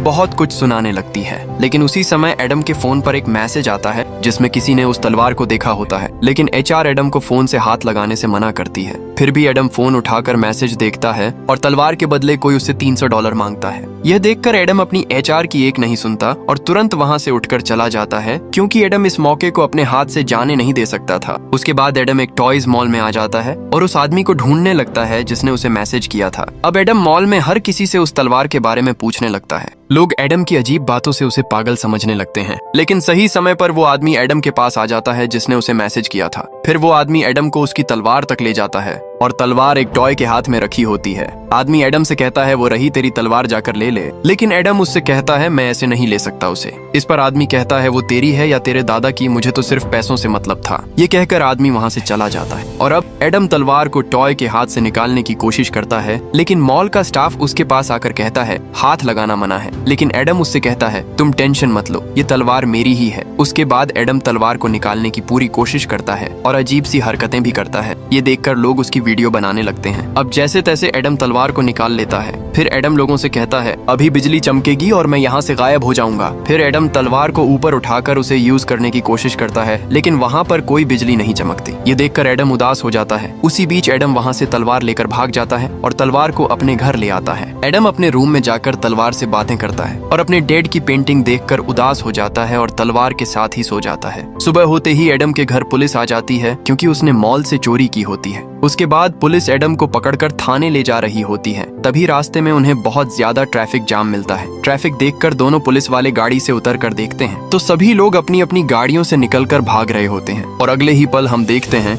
कि लोगों पर एक खतरनाक बीस्ट ने हमला कर दिया होता है। और उसी वक्त बीस्ट एडम को देखकर सीधे उसकी गाड़ी के ऊपर आ जाता है और उसका गेट खोलने लगता है। तभी एडम अपनी तलवार उठाकर उससे कांच तोड़कर यहाँ से भाग जाता है। बीस्ट एडम को देखकर तेजी से उसके पीछे आने लगता है और उसके पास आकर उस पर जोरदार हमला करता है, जिससे एडम दूर जाकर गिरता है। अब बीस्ट एडम के पास आकर उसे मारने ही वाला होता है, लेकिन सही वक्त पर एडम की बचपन की दोस्त टीला वहाँ पर आ जाती है और एडम को बचा लेती है और टीला बीस्ट को मारकर ब्रिज से नीचे गिरा देती है। अब टीला एडम को पहचान लेती है और उसे उसका नाम लेकर बुलाती है और एडम भी अब टीला को पहचान जाता है। उसके बाद टीला एडम को घर ले जाने के लिए हाथ आगे बढ़ाती है। उसी दौरान बीस्ट फिर से टीला पर हमला कर देता है, लेकिन टीला अपने आप को उससे बचाकर यहाँ से एडम के साथ भागने लगती है। अब टीला यहाँ पर आकर छिप जाती है और बीस्ट उसे सूंघते हुए ढूंढ रहा होता है। यह देखकर एडम टीला से कहता है ये भैंसा मुझसे क्या चाहता है। इस पर टीला एडम को कहती है उसे तुम नहीं यह तलवार चाहिए। जब तुमने तलवार को छुआ तब तलवार ने एक संकेत भेजा था और उस संकेत से सभी को पता चल गया कि तलवार कहाँ पर है और इसलिए ये मॉन्स्टर्स तलवार के लिए इस दुनिया में आ गए हैं। रटीला एडम से कहती है कि तुम्हें संकेत भेजने में इतना टाइम कैसे लग गया। इस पर एडम कहता है कि मुझसे तलवार खो गई थी। तभी बीस्ट इधर आने लगता है तो टीला और एडम यहाँ से भागते हैं और टीला ब्रिज से नीचे कूद जाती है। ये देखकर एडम की हवा निकल जाती है, लेकिन एडम ना चाहते हुए भी ब्रिज से कूद जाता है और एडम नीचे बुरी तरह गिरता है और साथ ही एक कार से बाल बाल बचता है। उसके बाद दोनों भागने लगते हैं, लेकिन बीस्ट तलवार का पीछा नहीं छोड़ता। वो यहाँ पर भी आ जाता है, लेकिन अगले ही पल बीस्ट को एक ट्रक टक्कर मार देता है और टीला और एडम को भागने का मौका मिल जाता है और टीला एडम को सीधे अपने शिप के पास लेकर आती है। अब शिप के अंदर जाते समय एडम वहाँ खड़े सभी लोगों से कहता है देखा ना, मैं सच बोल रहा था, लेकिन तुम लोग मुझे पागल समझ रहे रहे थे। उसी बीच बीस्ट यहाँ पर भी आ जाता है। अब बीस्ट इनके पास पहुंचता उससे पहले ही टीला शिप का गेट बंद कर देती है और अपने शिप को लेकर यहाँ से निकल जाती है। अब रास्ते में एडम टीला को घूर कर देखता है और उससे कहता है कितनी बड़ी हो गई हो यार। इस पर टीला कुछ और समझती है, लेकिन एडम बात घुमा देता है। उसके बाद टीला एडम को बताती है कि उसके जाने के बाद उन लोगों ने क्या क्या सहा है। उसके बाद दोनों इटर्निया पहुंच जाते हैं। यहाँ आकर एडम देखता है कि इटर्निया पूरी तरह बर्बाद हो चुका है। अपने राज्य को इस हालत में देखकर एडम की आंख में आंसू आ जाते हैं। उसी दौरान नीचे से स्केलेटर का एक सैनिक शिप में तलवार होने का पता लगा लेता है और वहीं दूसरी ओर हम एक बदसूरत पिग को देखते हैं जो स्केलेटर को नींद से जगाता है। उसके बाद स्केलेटर नींद से जाग जाता है और अपनी लाठी हाथ में लेता है। तभी यहाँ पर एवेलिन आ जाती है और वो स्केलेटर को बीस्ट के खाली हाथ लौटने की खबर देती है। उसके बाद स्केलेटर बीस्ट के पास आता है और उसे नाकाम होने पर अपनी छड़ी से सजा देता है। इस पर बीस्ट स्केलेटर को टीला के बारे में बताता है और कहता है कि उसकी वजह से वो तलवार नहीं ला पाया। उसी दौरान एवेलिन बताती है कि टीला का शिप इटर्निया के आसमान में घूमते देखा गया है। उसके बाद स्केलेटर समझ जाता है कि तलवार वापस यहीं पर आ चुकी है। फिर स्केलेटर अपने सिपाहियों से टीला के शिप का पीछा करने को बोल देता है। उसके बाद स्केलेटर एवेलिन से अपनी ताकत के बारे में पूछता है। इस पर एवेलिन स्केलेटर को पूरे यूनिवर्स से भी ज्यादा ताकतवर बताती है और कहती है आपके पास तो हर चीज है, अब आपको और क्या चाह है। इस पर स्केलेटर गुस्सा हो जाता है और एवेलिन के हाथ को पकड़कर उससे कहता है मेरा सब कुछ छीन सकता है जब तक वो तलवार किसी और के हाथ में है। मुझे वो तलवार चाहिए और उसकी मदद से मैं भगवान बन जाऊंगा। और इधर टीला एडम को शाही सेना के पास ले जाती है जो स्केलेटर के डर से छुप कर रह रही है। अब टीला एडम को अपने लोगों के पास ले जाने लगती है और वहीं स्केलेटर का एक सैनिक शिप का पीछा करते हुए यहाँ तक आ जाता है और वो एडम के पास उस तलवार को देख लेता है। इधर टीला एडम को अपने साथियों के बारे में बता रही होती है, तभी उसे फिस्टो नाम का आदमी एक कमरे में खींच लेता है और वो टीला से कहते हैं तुम इतने टाइम कहाँ गायब थी, हमने तुम्हें कहाँ कहाँ नहीं ढूंढा। इस पर टीला उससे कहती है मुझे स्वर्ड ऑफ पावर यानी वो तलवार मिल गई है और उसे चलाने वाला भी। अब टीला एडम के बारे में सबको बताती है और कहती है यही है राजा का बेटा एडम। लेकिन फिस्टो उसे राजा का बेटा मानने को तैयार नहीं था। इस पर एडम अपना पहचान पत्र निकाल कर दिखाता है। तभी यहाँ पर राममैन नाम का आदमी आ जाता है और एडम उसे देखते ही धक्केबाज कहकर बुलाता है। दरअसल एडम बचपन में राममैन को धक्केबाज के नाम से ही जानता था, लेकिन अभी भी ये सभी लोग एडम को राजा का बेटा मानने को तैयार नहीं थे। तभी फिस्टो एडम से पूछता है मैं कौन हूँ, तुम मुझे तो जानते ही होगे। एडम इस पर फिस्टो को मुक्केबाज बताता है और सब एडम पर हंसने लगते हैं। उसके बाद एडम से राममैन वो तलवार छीन लेता है और टीला और एडम दोनों को एक कमरे में बंद कर देते हैं और इसी कमरे में एक भिखारी जैसा आदमी सो रहा होता है जिसने बहुत शराब पी रखी होती है। और वहीं एडम को एक रोबोट दिखती है जो पोछा लगा रही होती है। एडम उस रोबोट को क्लास 4 का सबसे खतरनाक रोबोट बताता है क्योंकि पृथ्वी पर यह टॉप लेवल पर था। वहीं सभी लोग मिलकर तलवार की जांच करते हैं और उन्हें पता चलता है कि यह वही असली तलवार है। तभी यहाँ पर स्केलेटर की फौज हमला कर देती है और इधर टीला इस कमरे से गेट को तोड़कर बाहर निकलने की कोशिश कर रही होती है। तभी बाहर के धमाके की आवाज आने लगती है और टीला यहाँ से निकलने की तरकीब लगा रही होती है। वहीं एडम उस रोबोट से उसकी मदद करने को कहता है, लेकिन रोबोट अपने आप को काम वाली बताती है। लेकिन एडम रोबोट को उसकी मदद करने के लिए मना लेता है और रोबोट बड़ी आराम से गेट तोड़ देती है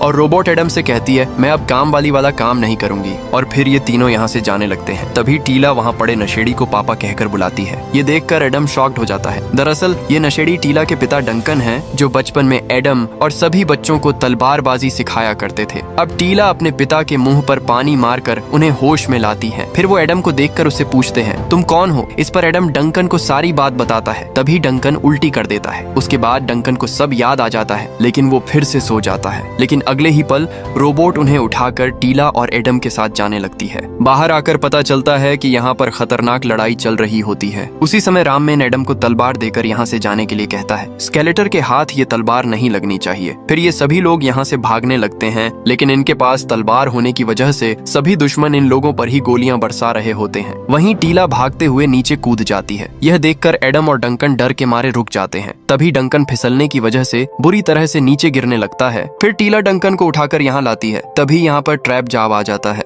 डंकन ट्रैप जाव को देखकर डर जाता है। ये देखकर एडम ट्रैप जाव से बात करने का बोलकर उसके पास चला जाता है और अपने हाथ ऊपर उठाकर बात करने की कोशिश करता है, लेकिन ट्रैप जाव एडम पर हमला करने लगता है। अब एडम अपने आप को बचाते हुए उससे कहता है कि हम बैठकर भी बात कर सकते हैं, लेकिन ट्रैप जाव लगातार एडम को मारने की कोशिश करता है। फिर एडम भी ट्रैप जाव पर हमला करता है, लेकिन एडम उसे 1 इंच भी नहीं हिला पाता है और ट्रैप जाव उसे दूर फेंक देता है। उसी दौरान टीला एडम से कहती है कि अपनी तलवार निकालो। फिर एडम उठता है और अपनी तलवार से हाथ लगाता है। तभी उसे जादूगरनी की झलक दिखती है और वो एडम से जादुई शब्द कहने का बोलती है। फिर एडम तलवार निकाल लेता है और जादूगरनी उसे वो जादुई शब्द बताती है। उसके बाद एडम तलवार को ऊपर उठाते हुए वो शब्द बोल देता है और आसमान में बिजली चमकने लगती है। तलवार की शक्ति से सभी दुश्मन दूर जाकर गिरते हैं और एडम के बेजान शरीर में दम आने लगती है। उसकी मसल्स बनने लगती हैं और उसके शरीर पर एक कवच आ जाता है और एडम बन जाता है एक शक्तिशाली योद्धा। अब एडम अपने शरीर में एक अलग ही पावर को महसूस करता है। इधर टीला भी एडम को इस रूप में देखकर इटर्निया का मसीहा मान लेती है। तभी ट्रेप जाव एडम पर हमला कर देता है, लेकिन अब एडम ट्रेप जाव से आसानी से लड़ पा रहा होता है। एडम उसे एक लात में दूर फेंक देता है और ट्रेप जाव एडम को 1 इंच नहीं हिला पाता है। उसके बाद ट्रेप जाव एडम पर लेजर गन से हमला करता है, लेकिन एडम उसके पास आकर उसे पकड़ लेता है और उसके हाथ की गन को तोड़ देता है। ये देखकर एडम सोचता है कि उसमें कुछ ज्यादा ताकत नहीं आ गई है। उसके बाद एडम सभी सैनिकों को उसी गन से मार देता है। फिर टीला एडम को लेकर अपनी शिप से स्केलेटर की नाक के नीचे से निकल जाते हैं। यह देखकर स्केलेटर अपने नाकाम हुए सैनिकों पर बहुत गुस्सा होता है और कहता है मुझे किसी भी कीमत पर वो तलवार चाहिए, और वो अपनी फौज को फिर से तलवार लाने के लिए एडम के पीछे लगा देता है। इधर टीला दुश्मनों से अपने शिप को बचाते हुए ले जा रही होती है, लेकिन दुश्मन इनका पीछा छोड़ने को तैयार नहीं है। दुश्मन अपने शिप से टीला के शिप को टक्कर मारने लगते हैं। यह देखकर टीला एडम से दुश्मनों की छुट्टी करने को कहती है। फिर एडम गुस्से में पीछे जाता है, जहां उसे एक हवा में चलने वाली बाइक दिखती है, लेकिन एडम को यह चलानी नहीं आती और वो बाइक को आगे की जगह पीछे चला देता है। उसके बाद एडम बाइक को आगे ले जाता है, लेकिन उससे बाइक कंट्रोल नहीं होती और वो नीचे की ओर गिरने लगती है, पर एडम जैसे तैसे उसे कंट्रोल करता है और चलाने लगता है। अब एडम दुश्मनों को काफी दूर तक दौड़ाता है। वहीं टीला एक शिप को डिस्ट्रॉय कर देती है, लेकिन उसी बीच टीला की शिप का एक इंजन ब्लास्ट हो जाता है और उसकी शिप नीचे गिरने लगती है। इधर एडम भी तेजी से नीचे गिर रहा होता है। एडम अपना दिमाग लगाकर सही समय पर अपनी बाइक को छोड़ देता है, जिससे दुश्मनों की ज्यादातर शिप्स नष्ट हो जाती हैं और एडम एक दूसरे शिप पर जाकर गिरता है। अब एडम उसमें से दुश्मन को निकालकर फेंक देता है और खुद उसे चलाने लगता है। इधर टीला की शिप नीचे टकराने ही वाली होती है। उसी बीच डंकन पीछे जाकर लेजर गन से दुश्मनों पर हमला करने की कोशिश करता है, लेकिन तभी उसके सामने एडम आ जाता है। अब डंकन एडम को वहाँ से हटने को कहता है। तभी एक दुश्मन एडम के शिप को पीछे से काटने लगता है। यह देखकर एडम टीला के शिप पर कूद जाता है। तभी एक दुश्मन एडम पर शिप से हमला करता है, लेकिन एडम उसकी शिप को आसानी से रोक देता है और उसे घुमाकर फेंक देता है। उसी बीच टीला की शिप नीचे गिर जाती है। दूसरी तरफ स्केलेटर ने टीला के बचे हुए सभी साथियों को बंदी बना लिया होता है और स्केलेटर सभी को जान से मारने की धमकी देता है, क्योंकि उन सभी ने स्केलेटर को तलवार हासिल करने में रोक लगाई होती है। उसके बाद स्केलेटर इनके एक साथी जिसका नाम घास मैन होता है, उसे अपने पास लाकर उससे अपनी जान की भीख मांगने को कहता है, लेकिन वो ऐसा नहीं करता तो स्केलेटर उसे जान से मार देता है। अब सभी लोग अपने एक साथी को अपनी आंखों के सामने मरते देख बहुत ज्यादा डर जाते हैं और बेबस हो जाते हैं। उसके बाद स्केलेटर एक औरत को पकड़कर एडम के बारे में पूछता है कि वो कौन था जो तुम्हारे लिए लड़ा था। इस पर फिस्टो स्केलेटर को बताने के लिए राजी हो जाता है, क्योंकि वो अब अपने साथियों को मरते नहीं देख सकता था। फिस्टो बताता है कि वो किंग रैंडर का बेटा एडम है, जिसे बचपन में तलवार के साथ पृथ्वी पर भेज दिया गया था और अब वो वापस आ गया है। उसके बाद स्केलेटर इन सभी को बंदी बनाने का कहकर चला जाता है। इधर टीला अपने पिता को यहीं पर छोड़कर एडम को ढूंढने चली जाती है। वहीं डंकन को एक बॉक्स मिलता है जिसमें उसका पुराना सूट रखा होता है। इधर एडम को तलवार पर एक पक्षी बैठा दिखता है और वो एडम से कहता है तुम्हें फिर से इटर्निया में अमन और शांति लानी होगी।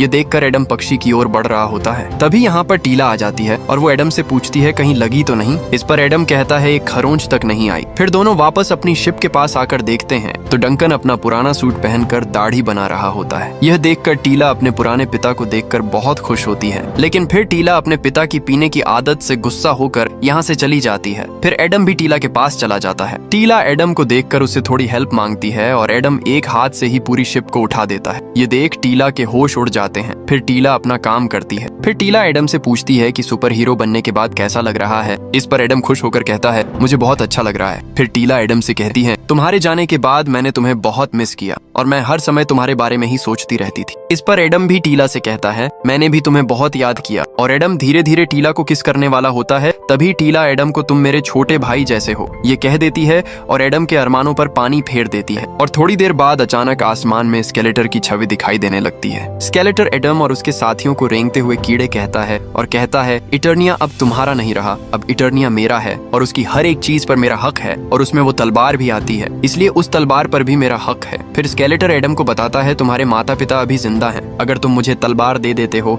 तो मैं तुम्हारे माता पिता को छोड़ दूंगा। अपने माता पिता के बारे में सोचकर एडम की आंखों में आंसू आ जाते हैं और फिर स्केलेटर यहाँ से चला जाता है। अब एडम सीधे अपने माता पिता को बचाने जाने लगता है, लेकिन टीला उसको ऐसे वहाँ जाने से मना करती है, लेकिन एडम नहीं मानता। इस पर डंकन एडम के साथ जाने के लिए राजी हो जाता है। उसके बाद टीला भी मान जाती है। फिर सभी लोग एडम के साथ स्केलेटर को मारने चले जाते हैं। अब एडम अपने साथियों के साथ स्केलेटर की बताई हुई जगह पर आ जाते हैं। यहाँ पर आते ही स्केलेटर के सैनिक एडम से वो तलवार मांगने लगते हैं, लेकिन एडम तलवार को सिर्फ स्केलेटर के हाथ में देने का कहता है। तभी यहाँ पर एवेलिन आ जाती है और वो एडम के साथियों को अपने साथ ले जाती है और एक सैनिक एडम को स्केलेटर के पास ले जाता है। एडम स्केलेटर को देखकर उससे लड़ने के लिए तलवार निकाल लेता है। तभी एडम देखता है कि उसके सामने उसके पिता रैंडर बहुत बुरी हालत में खड़े हैं। ये देखकर एडम को अपनी आंखों पर विश्वास नहीं होता और अपने बेटे को देखकर रैंडर भी बहुत खुश हो जाते हैं। तभी स्केलेटर एडम से तलवार मांगता है। इस पर एडम पहले उसके पिता को छोड़ने का कहता है, लेकिन स्केलेटर अपने सैनिकों को यहाँ पर बुलाकर एडम से तलवार छीनने को कह देता है, लेकिन एडम सभी सैनिकों पर भारी पड़ता है। उसी बीच एक सैनिक गोली मारकर एडम की तलवार नीचे गिरा देता है और सभी सैनिक एडम पर एक साथ हमला करते हैं, जिससे एडम थोड़ा कमजोर पड़ जाता है। लेकिन फिर एडम एक सैनिक को उठाकर उससे ही सभी पर हमला कर देता है। तभी एक सैनिक को तलवार मिल जाती है, लेकिन एडम उस पर वार करके तलवार नीचे गिरा देता है। फिर एडम कांटे वाले राक्षस को बुरी तरह पीट देता है और राजा अपने बेटे की फाइट देखकर बहुत खुश होता है। तभी एडम को तलवार मिल जाती है, लेकिन बहुत सारे सैनिक एकदम एडम पर चढ़ जाते हैं और एडम को दबोच लेते हैं। लेकिन तभी एडम एक साथ सभी को दूर फेंक देता है और अब एडम अकेला ही सभी को एक एक करके धूल चटा रहा होता है। उसके बाद एक लाल दानव को पकड़कर उसका सींग तोड़ देता है और उसे नीचे फेंक देता है। अब यहाँ पर एडम अकेला ही स्केलेटर की पूरी फौज को संभाल देता है। फिर एडम स्केलेटर पर हमला करने जाता है। एवेलिन अपनी शक्तियों से एडम को वहीं रोक देती है, लेकिन एडम गुस्से में आकर अपनी शक्ति से स्केलेटर पर वार करता है, लेकिन उसका वार पीछे दीवार पर लग जाता है, जिससे वहाँ की दीवार टूटकर एडम के पिता के ऊपर गिर जाती है। यह देखकर एडम तुरंत पत्थरों को हटाकर अपने पिता को निकालता है। अब एडम के पिता उसको एक मर्द की तरह लड़ते देख उसकी तारीफ करते हैं और थोड़ी देर में राजा रैंडर एडम को छोड़कर चले जाते हैं। ये देखकर एडम बहुत दुखी हो जाता है। उसी दौरान स्केलेटर यहाँ आकर एडम पर वार करके उसे बेहोश कर देता है। उसके बाद एडम को भी उसके साथियों के साथ जेल में डाल दिया जाता है और तभी एडम के सामने उसकी माँ आती है।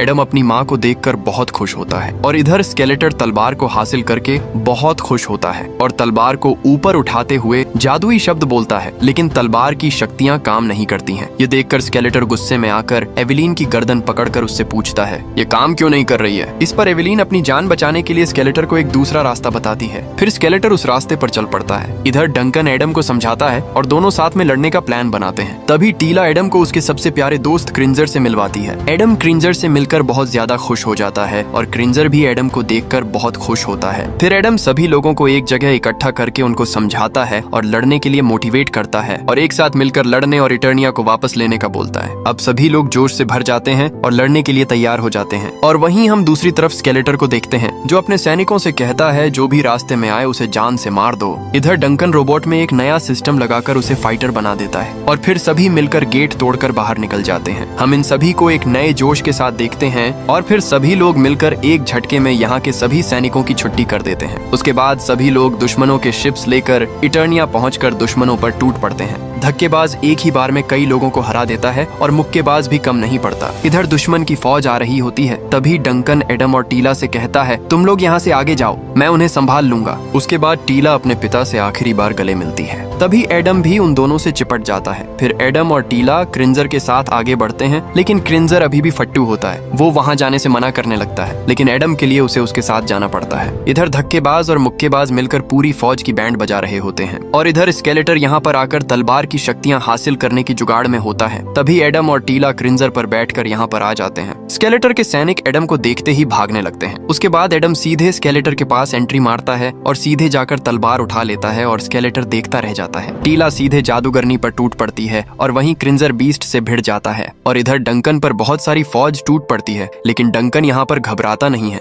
और अपने दिमाग का यूज करके एक मूर्ति पर मिसाइल मारकर गिरा देता है, जिससे वहाँ का पुल टूट जाता है। ये देखकर दोनों बहुत खुश खुश होते हैं। लेकिन तभी यहाँ पर ट्रैप जाव आ जाता है और वो सीधे रोबोट पर हमला करके उसे खत्म कर देता है। ये देखकर डंकन को बहुत ज्यादा गुस्सा आ जाता है और वो अपना हथियार निकालकर ट्रैप जाव पर टूट पड़ता है और ट्रैप जाव के मुंह में एक बम ठूंसकर नीचे कूद जाता है और ट्रैप जाव फट जाता है और डंकन वहीं रोबोट को मरता देख दुखी हो जाता है। इधर स्केलेटर एडम को मारने की पूरी कोशिश कर रहा होता है, लेकिन एडम अपनी तलवार की मदद से उसका वार झेल जाता है और अगले ही पल तलवार टूट जाती है। एडम दूर जाकर गिरता है। ये देखकर स्केलेटर उसे खिलौने वाली तलवार बताता है। फिर स्केलेटर एडम के सिर को पकड़ लेता है, जिससे एडम को बहुत दर्द होता है और एडम अचानक अपनी जिम में पहुंच जाता है, जहां पर स्केलेटर जिम करते करते एडम को नीचा दिखाता है। फिर एडम अपनी डेट पर पहुंच जाता है, जहां लड़की एडम से उसकी दुनिया कैसी थी पूछती है। तभी स्केलेटर यहां आकर एडम को खींच कर ले जाने लगता है। फिर वो अपने ऑफिस में पहुंच जाता है और यहाँ पर भी स्केलेटर आकर एडम से कहता है, इटर्निया तेरा घर नहीं, वो सिर्फ तेरा ख्वाब है। उसके बाद एडम प्रेजेंट में आ जाता है और स्केलेटर एडम से कहता है, अब तेरा ख्वाब टूटेगा, और स्केलेटर एडम के पेट में तलवार घुसा देता है और एडम अपने बेड से नीचे गिरते हुए दिखता है। तभी उसके पास उसका दोस्त भी आ जाता है। एडम को ऐसा लगता है कि वो सच में कोई सपना देख रहा था।